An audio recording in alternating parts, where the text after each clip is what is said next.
The CEO of Coinbase ran a poll asking cryptomaniacs whether we've already hit the bottom of this damn bear market. Stick around to see what the community thinks. Strategy is stopping its Bitcoin purchases and will resume buying only under one specific condition. Trump is expected to meet with several senators today to discuss key details around the regulatory crypto framework known as the Clarity Act. And one trader lost over $10 million but managed to recover everything and walk away with more than $8 million in profit in just 2 weeks.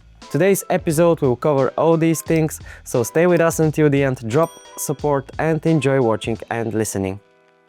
Last month, the crypto market collapsed, with Bitcoin falling well below $60,000. Since then, we've seen visible improvement, and at the moment of this recording, the main cryptocurrency is hovering around $65,000, while Ethereum is trying to reach the psychological level of $2,000. With all that happening, everyone is wondering whether what we saw a few weeks ago was the bottom of this cycle, or whether the bloodbath is far from over.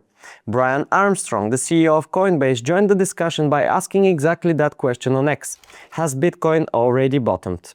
More than 30,000 people voted, with 55% believing we could see another harsh crash soon, while 45% think the worst is already behind us. Many factors tilt the scales toward those 55%.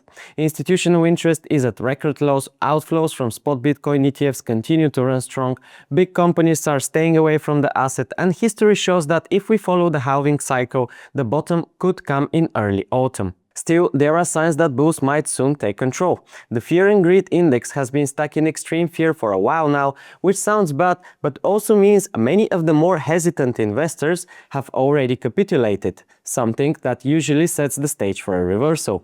Let us know in the comments, have we already hit the bottom? Moving on to Strategy, the giant in the crypto industry which spent years buying Bitcoin like crazy and swore never to sell, but in recent weeks flipped the script and unloaded a solid amount of BTC, causing plenty of panic in the community. Recently, the company's CEO Phong Le explained that Strategy will resume Bitcoin purchases only when its STRC shares reach the required $100 level. Right now, one share trades at around $87.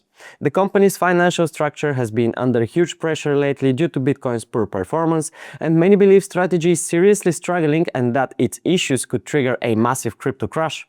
Le, however, tried to calm down everyone, saying Bitcoin would need to fall below $10,000 for any major trouble to occur.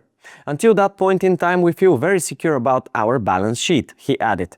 Earlier this week, Strategy neither bought nor sold Bitcoin. Instead, it increased its cash reserves by more than $450 million. The company's total crypto holdings remain close to 844,000 coins, worth around $55 billion, but also representing a paper loss of more than $10 billion.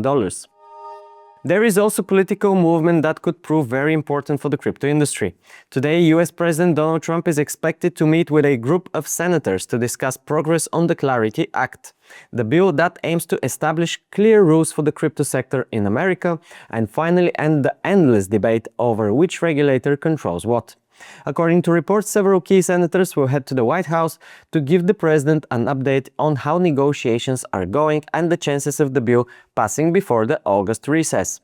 One of the main participants will be Bernie Moreno, who is deeply involved in the process and says Trump is very active and is pushing the bill forward.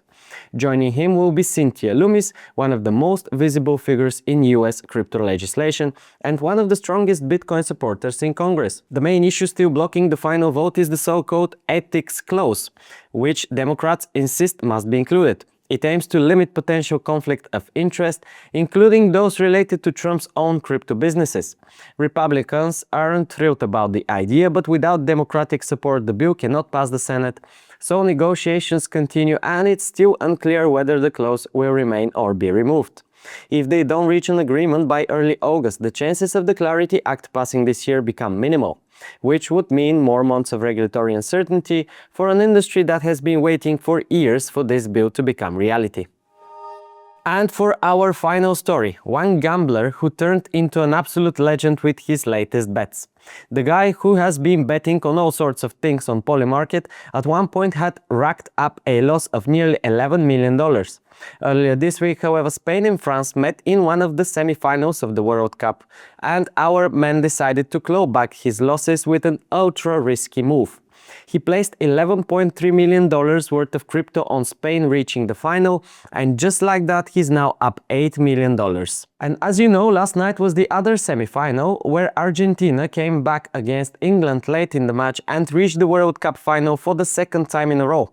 One Polymarket trader had bet $770,000 in crypto on Messi and company, eliminating the Three Lions, and made more than $1.6 million in profit, while another lost $1.5 million after predicting England would finally reach a final. That's all for today, gang. Have a great and successful day, and see you tomorrow.